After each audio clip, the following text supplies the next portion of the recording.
Oscar Cerrato, buenos días. ¿Cómo estás? ¿Dónde te encuentras? Bienvenido. Sí, muy buenos días, Luis Alberto. Muy buenos días a todo el auditorio. Aquí en Hermosillo, gracias a Dios. Es un placer estar contigo y con el auditorio, ahora vía remota. Igualmente, Eh, bienvenido. sí, y quisiera empezar hoy primero, pues es con una plegaria o con una oración por la gente que sufre lo que estamos viendo en Texas.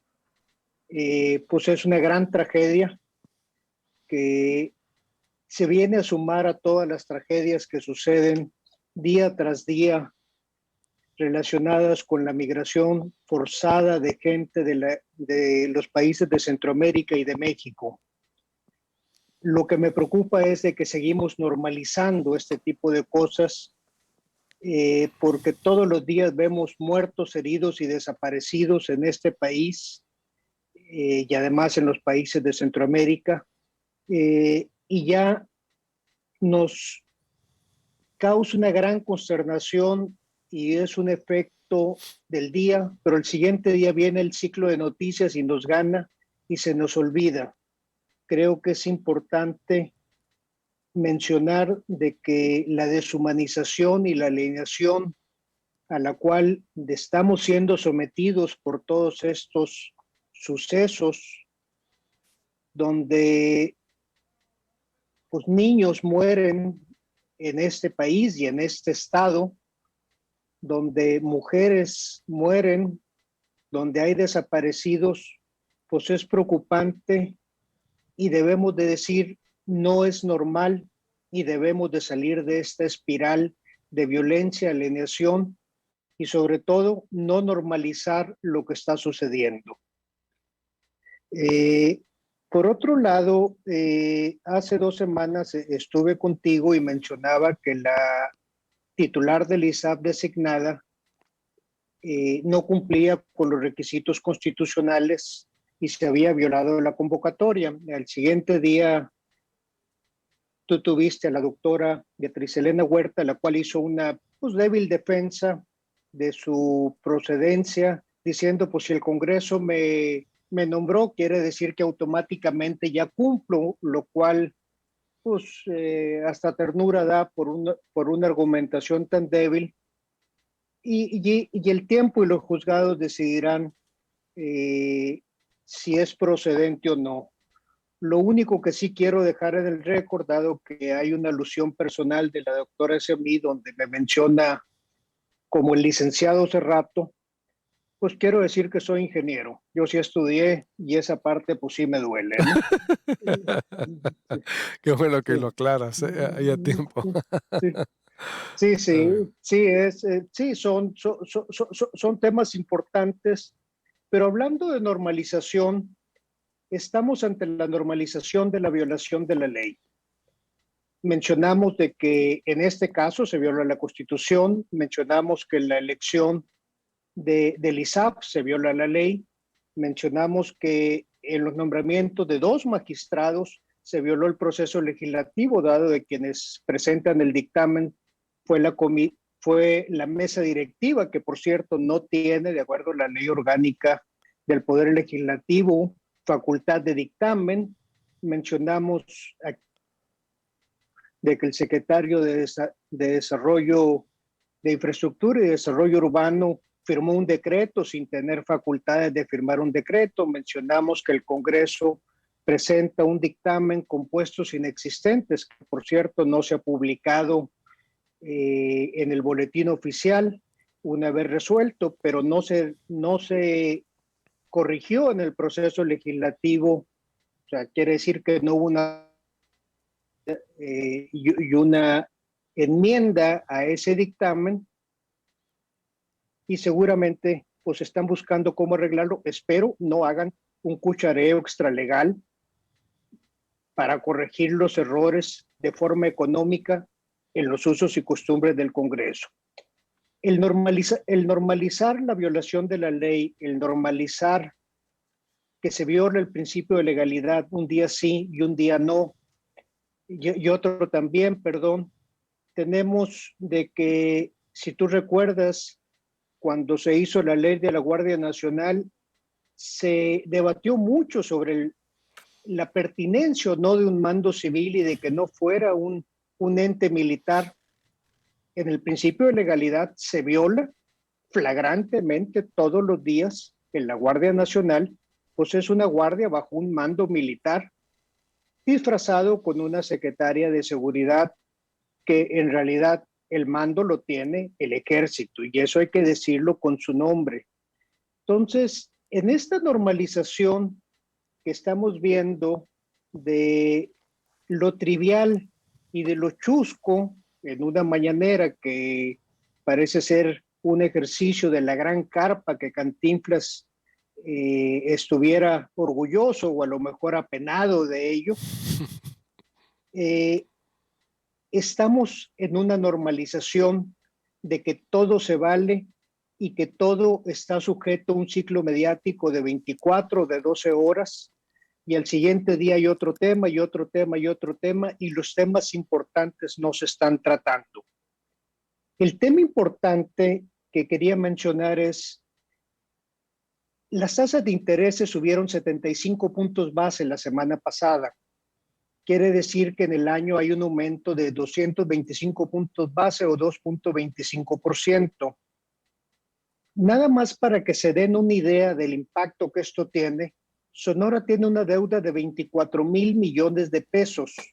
Eso requiere una erogación adicional de 540 millones de pesos en el año, 45 millones de pesos mensuales. Esta cifra es superior al presupuesto de la Secretaría de Desarrollo Social, por ejemplo, que tiene 516 millones de pesos presupuestados en el año, la Secretaría de Economía con 400 y pico.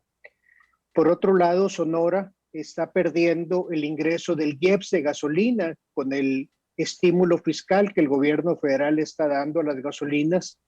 Uno, en un afán de cumplir la promesa del presidente de no incrementar el precio de las gasolinas, y otro de contener la inflación, lo cual está siendo ligeramente exitoso porque la inflación en México sigue siendo menor de la de Estados Unidos.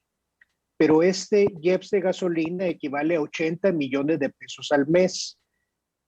Son 42 millones de pesos que estaban presupuestados para el año. ¿Qué es lo que sucede con todo esto? Pues el gobierno federal, si revisamos, se ha endeudado 500,000 millones de pesos en lo que va del año. O sea, ya tiene una deuda de 14 billones de pesos. El año pasado se endeudó 1 billón de pesos. Sonora no se ha endeudado como gobierno estatal. La deuda de corto plazo que asumió al inicio de su gobierno, rompiendo la promesa de no endeudarse, el gobernador anunció que ya la está terminando de pagar y ahora estar en posibilidad de cumplir su promesa. ¿Qué es lo que hay con todo esto? Pues hay menos ingresos y hay más gasto porque la deuda del gobierno del estado está contratada con banca comercial y banca de desarrollo y todo está a una tasa variable y de acuerdo a los mismos datos del gobierno del estado no hay fixo, no hay una cobertura de tasa de intereses de que tiene menos dinero disponible para gastar en otras áreas. ¿Dónde se ve que no está gastando? Pues en infraestructura. La inversión en infraestructura sigue en grandes anuncios, pero no hay obra física y no hay una inversión financiera en infraestructura, el cual pues es probablemente el mejor gasto que puede hacer un gobierno dado el efecto multiplicador y dadas las posibilidades de crecimiento en otras áreas hay. ¿A qué se El debe, Estado, Oscar? Oscar, tengo que hacer un corte, pero es muy importante lo que estás diciendo. ¿A qué se debe ese punto exactamente? Que ahí dices, hay muchos anuncios por parte del gobernador y del gobierno de Sonora, pero hay poca inversión. Incluso hay datos de que hay más de 3,000 millones de pesos ahí sin ejercer. Es decir, se han ejercido alrededor de 5 o 10 millones de pesos solo en obra. A ver, ¿qué está pasando? ¿Y qué reflexión haces para cerrar? Yo creo que por ahí también debimos haber iniciado, o yo creo es que es todo un tema que te pediría, lo continuemos también el próximo martes, porque sí es exacto, algunos sectores dicen, son muchos anuncios y es poca la inversión, o no se invierte, pero dinero sí hay. A ver, volvemos con eso, Oscar, ¿sí? Si me permites, por favor, porque Estoy te hablando como reconozco hace rato, como todos los martes, con su sección y toca un punto medular muy importante que algunos sectores están cuestionando. Los anuncios que el gobernador hace, que se hacen desde Palacio de Gobierno, cada semana, anuncios muy importantes, por cierto, pero que muchos de ellos se quedan en anuncios. Y no es falta de dinero, hay fuentes informativas que corroboran, le digo con la responsabilidad, porque nosotros no decimos lo que no sabemos, no nos manejamos por supuestos ni trascendidos, nada. Lo que decimos es porque lo tenemos reporteado y confirmado. Yo sí puedo decir que hay alrededor de 3,000 a 4,000 millones de pesos que tiene ahí el Estado, pero que no se invierten ni se han invertido 5 a 10 millones de pesos en obra o muy poco, Oscar, es decir, eso hasta la semana pasada, es decir, ¿qué está pasando, Oscar, ahí? ¿Y cuál Sí, sería la reflexión final exactamente? sí, mira, la reflexión final, en el presupuesto de proyectos de inversión para 2022, ya modificado en este año, vienen 1.500 A ver, destinados a obra en los distintos rubros. 1,500 qué, Al Oscar, pri- porque se cortó lo que, a ver, vienen 1,500 qué sí, millones de pesos. 1.525. No, Eh, sí, que esa es la cantidad presupuestada por el gobierno del estado. 1,525 Eh, millones de pesos son. 1.525 millones de pesos. Ok, Al primer trimestre del año, la inversión ejercida de vengada fue de 95 millones de pesos y la pagada 85 millones de pesos. Básicamente hay un subejercicio importante en la obra de infraestructura el primer trimestre y por lo que hemos visto en este segundo trimestre tampoco hay un dinamismo de obras que se estén ejecutando. Los anuncios que ha hecho el gobernador en su gran mayoría provienen de recursos federales. Por ejemplo, si tú recuerdas, porque volvió a hacer nota, el drenaje de Guaymas, que anunció el año pasado de que se iba a reparar. Sigue habiendo una crisis de drenaje en Guaymas. Eh, la, las obras grandes que está anunciando, por ejemplo, lo de Cananea, la rehabilitación de la red de Cananea, hace referencia a una inversión de la mina en Cananea, no son recursos estatales. Por la parte del gobierno del estado, no hay una inversión ni un despliegue de recursos que se esté viendo en los números y además todo se está afincando en que el gobierno federal lo va a hacer. El gobierno federal no tiene para obras de infraestructura asignado para Sonora más que 4,000 y pico de millones de pesos, ya lo hemos mencionado. Las obras importantes para el gobierno federal que están en el presupuesto de egresos de la federación es la carretera Agua Prieta-Bavispe, es el tema de agua que tiene que ver con las comunidades yaquis y el resto son obras relacionadas con Comisión Federal de Electricidad y otros mantenimientos importantes. No hay en el presupuesto de egresos de la federación ni siquiera etiquetado el dinero que se pretende gastar en Guaymas o la relocalización de las vías del tren y todos esos anuncios. Se habla de que hay un fideicomiso de aduanas que se creó en época de Vicente Fox y Paco Gil como secretario de Hacienda, que de ahí saldrían los recursos, pero hasta la fecha no se ve ese despliegue de recursos en la inversión del gobierno del Estado. Para Habrá que estar cerrar, muy atentos de que si es por falta de proyectos ejecutivos, pues ya 6 meses sería tiempo suficiente para que los tuvieran, pero es preocupante de que seguimos en modo campaña donde se promete, pero ya las campañas quedaron atrás hace un año, un poco más de un año que concluyó la elección, y lo que sigue es la ejecución. Hasta ahorita no vemos la ejecución impecable de las promesas de campaña.